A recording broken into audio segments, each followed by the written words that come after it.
Hi there. Welcome to another discussion on street sociology. Now, today's topic is going to be about disinformation regarding lockdowns for the COVID-19 pandemic, specifically in Australia. And the reason for that is because I live in Victoria, which is, I think it's got like the sixth strictest lockdown in the world or something. There's like 5 countries ahead of us, but apparently it's authoritarianism, so I've been told. So, kind of got a bit to say on that one. Now, a number of characters have come out to take advantage of this situation politically, most notably by describing it as authoritarianism, political overreach, fascist dictatorship. In fact, one particular dickhead, David Icke, decided that it was put upon us by they who enjoy, let me find the quote, satanic rituals and they are fascists. Okay.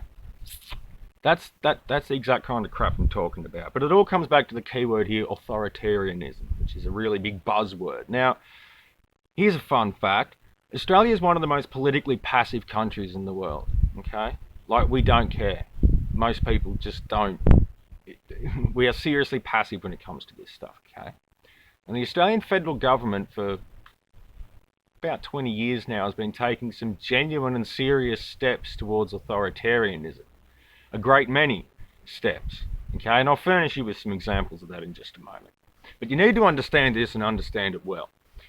The Australian federal conservative government, the left as well, but predominantly conservatives, as they're called in Australia, the Liberal Party, which is hugely ironic because they're anything but, certain steps have been taken for a long time to literal authoritarianism, control of our rights, the invasion of our privacy online through metadata and stuff. And not a single person in Australia outside of certain media organisations cared.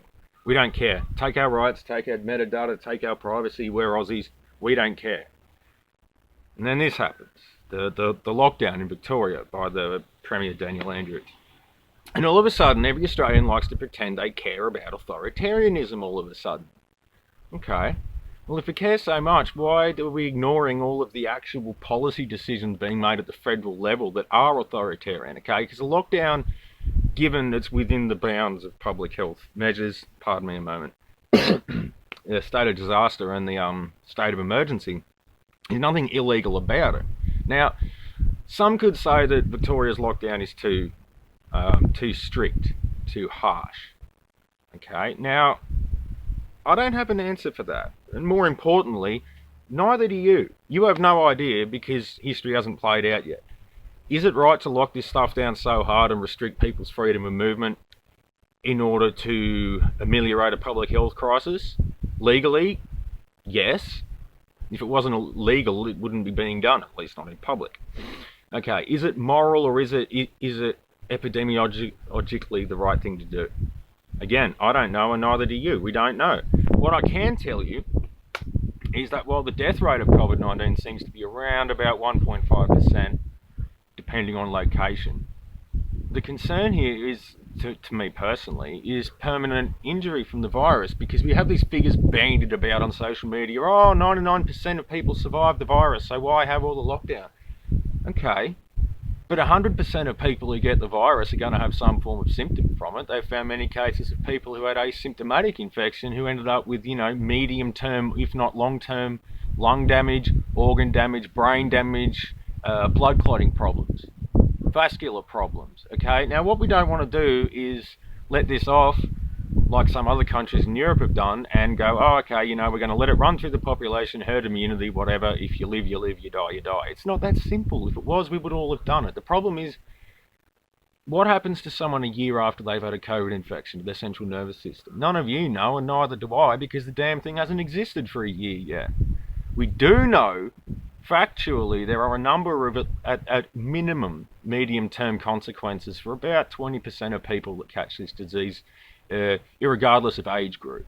Okay, so it may only predominantly kill the old, but what we don't want is have a generation of young who end up with permanent nerve or lung or organ damage for the rest of their lives, and we don't know. We do know that it's very serious. I think this extremely strict lockdown, personally, remember, my opinion's worthless. Don't you forget it. Personally, I think it's worth it, but it's bloody hard. It's not the hardest thing I've ever done, being stuck at home for like 8 months or whatever, but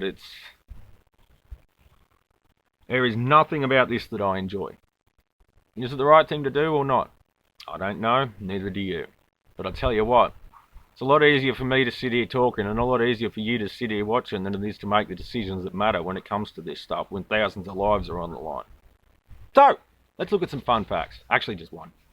I'm going to compare two places in the world. One being Victoria, Australia, my state, and the other being Massachusetts in the United States. Okay. Now, Victoria's population is 6,660,000 approximately per last census.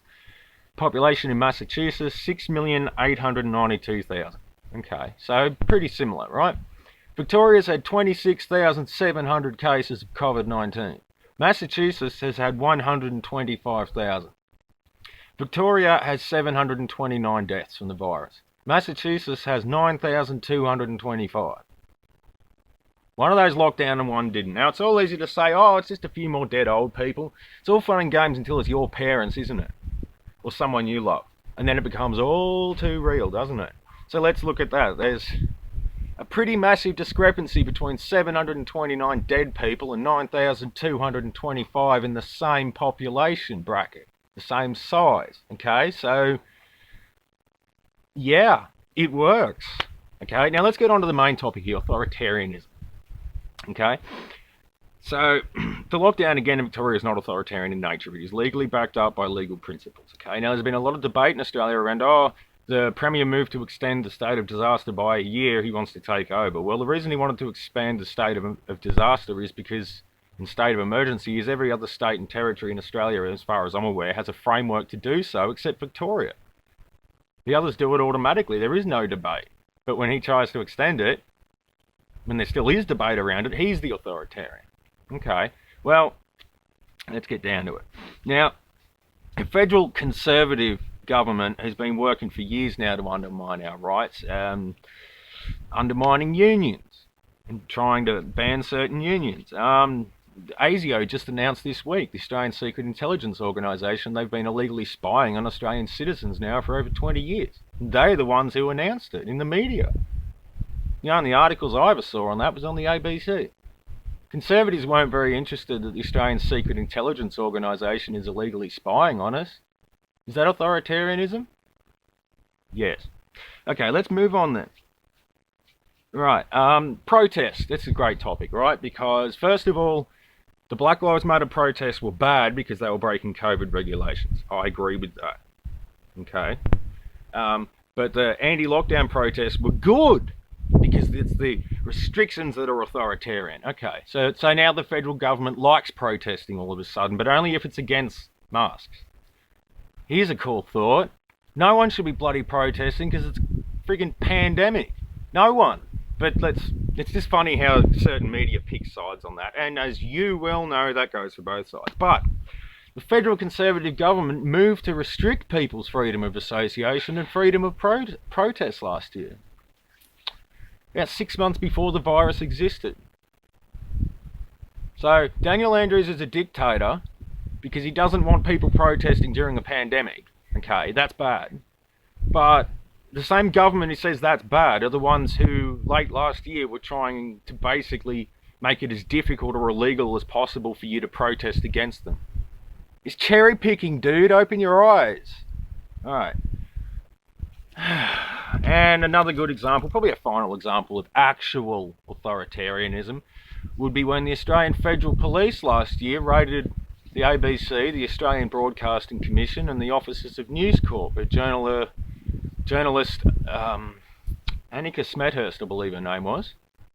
Her house was raided illegally along with the ABC officers, and the reason for that was they were both working on a story into war crimes that were certainly carried out by the Australian SAS in Afghanistan. Murders, quite a few of them actually. Now, I'm not here to criticise the work of our soldiers, but power gets held to account where it lies. Doesn't matter if it's left, right, inside out, upside down, government, street sweeper, special air service. Power gets held to account. That's the way it must be. The Australian government is illegally searching those premises and taking documents without a warrant to try and shut down that investigation. Okay, I'm just saying there's quite a few other examples I could use here, but like it's got to the point where certain things need to be said. And this is that. This is not authoritarianism. Hold this power to account. Beware. But please understand, all these people saying, oh, there's tunnels under the ground and they're using the virus as an excuse to hide the children. Oh, it's a Bill Gates virus. Oh, David Icke said it's a satanic pedophile sex cult from the Pizzagate conspiracy. All these people are using you. None of those things are true. In fact, most of you should be able to figure that out for yourself, to be quite frank, a lot of these theories. But a lot of the other ones, it's a lot of political point scoring, not just from the right, from the left as well, but you will see factually it's predominantly conservatives spreading this sort of anti-authoritarian propaganda while themselves carrying out authoritarian activities. And that's what's happening, and it's been happening for some time. So during this time of great uncertainty, I know there's a lot of you that are genuinely unsure of how and why things are taking place, and for a long time I was one of you. I still am in a way. But I can read fact, at least some of it, and there's a lot of facts here. This isn't authoritarian. It just sucks. Street sociology.